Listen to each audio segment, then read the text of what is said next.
one out for the car radio, ultimately replaced by a crippling fear of silence. She can't stop bodies and the way they learn to revolt with the passage of time. Even when I know what I want, I don't like to ask for it. I have 5 poems themed around luck and chance and fortune kind of things in various ways to be on theme. And yeah, this first one is called Apophobia. I heard once that the first days of winter are when bees become most aggressive, knowing their flowers will soon freeze over, jealous of the warmth of our skin. The sidewalks are dusted with powdered sugar snow and wind chill advisories. I am sitting at the back of the number 82 during rush hour, and he is the only other passenger. I stare out the window while my iPod distracts me with Radiohead's Karma Police. They say the best thing to do if you're afraid of bees is to avoid wearing bright colors and sweet perfumes. Don't make yourself so tempting. Blend in, stand still. If your arms are poised for violence, drop them to your sides. Say nothing. Don't scream. Stay silent. Stay inside. If you cannot hide your skin, hide your fear. Remind yourself, doesn't everyone get stung at one time or another anyway? Can you even name a girl who hasn't? There exists a common myth that bees never sleep. For months, I didn't either. Most bees never travel more than 2 miles from their hive, and for months, I didn't either. There were too many favorite restaurants in the scope of his hunting grounds. Scientists say that in this way, the behavior of bees has helped them study the patterns of criminals, the way their scent lingers all over one city, the way you can track it to your old house, and your friends, and the bus stop on the way to the movies. I remember my relief in learning that honeybees die moments after the first time they sting. We have such thick skin, their only weapon becomes buried beneath it. As they retreat, they leave behind pieces of themselves, muscles, guts, nerves smeared across skin cells, and yes, this is disgusting and visceral. The messes unwelcome guests leave behind always are.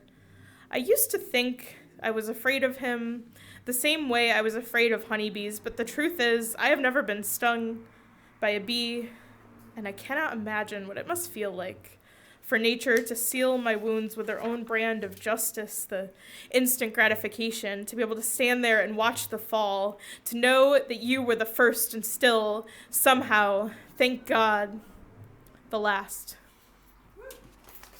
Thank you. This is a lighter one. This is called The Woman at the Top of the Hill. Fortuna lingers a few minutes past sundown at the top of the hill to impart well wishes and also to mourn the things she suspects are outside her jurisdiction. She will pull favors to keep the honey ice cream from the corner where the girls said goodbyes, looking and shivering across picnic tables. She will smirk to herself as she spins her wheel with overgrown acrylics and lands on 20 more years for the lifespan of the Canada Goose Choir, rolls a critical hit to preserve a subtle cigarette scent where the fire truck-themed jungle gym once wobbled under the weight of after-school gossip and inside jokes. Still, some nights, she reaches down and finds her horn of plenty empty, a statistical inevitability, and so she can't stop the draining of the pond, the marching in of windswept cattails, and the red-winged blackbird's reluctant landing home. She can't stop the demolition of the tube slide, never to conjure another static shock. She can't stop bodies and the way they learn to revolt with the passage of time. She can't stop the sandpaper spite of new calluses, the stretching of silence between landline phones, the way memory works, and then, in all likelihood, eventually doesn't. And what about the girls and their silly string? Will it decay as promised into the hardened November soil, and if so, how fast? What about the Sharpie signatures and fabric paint folktales on their matching t-shirts? Will they start to fade, despite promise, after the second or third wash? And if so, how fast? It's said that Fortuna knows every sense but sight, and if so, perhaps she'll never know the answer either way. We'll just head back down the hill when the footsteps fade, or when the last of the season's mosquitoes graze her forearms, and won't wonder again.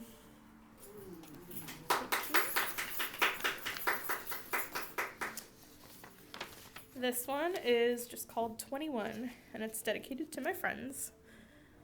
On the 5th floor of the mental hospital, 3 of my best friends joined me at the art table. pushing aside positive self-talk mandalas and a Tupperware bin of rose arts to celebrate my 21st birthday. Surely, after everything, they couldn't still let me unwrap the tote bag stitched with the words, emotional baggage. Surely, after everything, they couldn't still let me unwrap the Kings Island clearance tee stitched with the words, single rider. Surely, we couldn't still use the power of teamwork to throw back 21 shots by the end of the night, and yet, nobody tells you how much humor exists in the space between wanting to kill yourself and deciding for sure that you won't.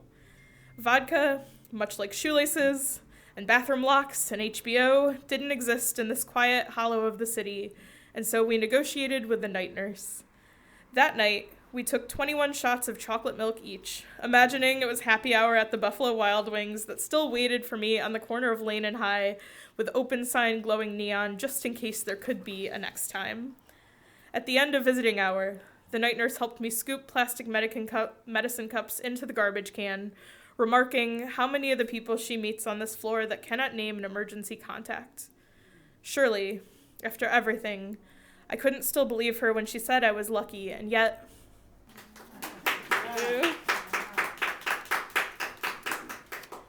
And then for my last two, I have a quite old, like 10 years old one, and then a new one as in wrote it today. So, a good contrast there.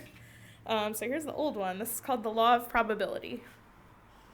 On Thursdays, we flip a coin to decide where to eat lunch. Even when I know what I want, I don't like to ask for it. Your favorite is the crispy buffalo chicken wrap we always used to order last year. You ask for grilled chicken now. These changes feel important. I won't turn to that page on the menu. On Thursdays, steam rises from a plate of sour cream smothered pierogies or BLT, side of mac and cheese. I'm not picky. I'll eat anything that doesn't remind me of the year we trudged around in the snow at 4 a.m., half drunk and hoping to find one of the city's rumored secret hiding spots because the buzz was wearing off and we just needed to know that such a thing could exist. The year of the crispy buffalo chicken wraps was the year we never kissed, and the year of the BLTs was the year we left our phones turned off. Silence didn't taste right. We wash it down with chocolate milkshakes and try not to wince at the aftertaste. On Thursdays, we talk about shitty first drafts and shitty first dates, and how we don't understand why pornography has a share button. I say out loud that I will never click the share button on a porn site, and what I mean is, when I flip a coin, I will never tell you which side I'm willing it to land on. On Thursdays, I wonder how many important life decisions could be made with a game of chance. You told me I should order fries so you can steal some. I don't have a lucky penny, but if I did, I'd ask if you ever wish for us. Heads if you do, tails if you never will again, still 50-50 despite everything. Probability knows no past, and sometimes I dream that we are statistics jingling in fate's pocket when she walks. On Thursdays, when you ask, I tell you it doesn't matter where we eat, and I never mean it. And then, here is my last one, and it starts with, what's it called when you quote another poem at the beginning? Is it epigraph? Epigraph from Mary Oliver's Wild Geese. And it is, you do not have to be good. You do not have to walk on your knees for 100 miles through the desert repenting. You only have to let the soft animal of your body love what it loves. Mary Oliver. Pour one out for the hourglass marshmallow, puzzling cereal eaters across the nation for a decade, before ultimately being replaced by the only slightly more intelligible unicorn. Pour one out for the lucky penny. Not so lucky after all, it seems. Ultimately replaced by whatever the United Association of Mall Fountains demand as the price of a wish in this economy. Pour one out for Pluto, the original underdog, ultimately replaced by millennial disenchantment. Pour one out for Beanie Babies, ultimately replaced by aspirational eBay listings, a reminder to never give up. Pour one out for Microsoft Clippy and his ill-timed intrusions, his unwelcome wisdoms, his rusted metal soul snapped into 6 equal parts and somehow not one of them relegated to ChatGPT. Pour one out for the car radio, ultimately replaced by a crippling fear of silence, and for the snack wrap, replaced by an equally crippling fear of corporate clown mascots. Pour one out for Pokemon Red and Blue's Fat Pikachu, who frankly can never be replaced. Pour one out for the you in And Also With You, ultimately replaced by your spirit. Pour one out for your college body, ultimately replaced by your spirit. And the $5 footlong, though it couldn't have helped, surely. Pour one out for the AIM away message, ultimately replaced by bad poetry. Pour one out for bad poetry, sometimes replaced by none at all.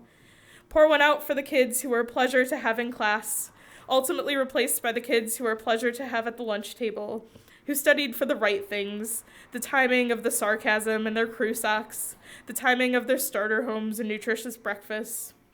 It is okay to rest in the yellowed grass of winter and split picnics of fruit and seeds with the dodo bird. It is okay to miss the alarm. It is okay to miss the way you read your favorite series fervently and with minimal bathroom breaks before you knew the ending. In case nobody's told you today, you do not have to live up to anything. You do not have to be good.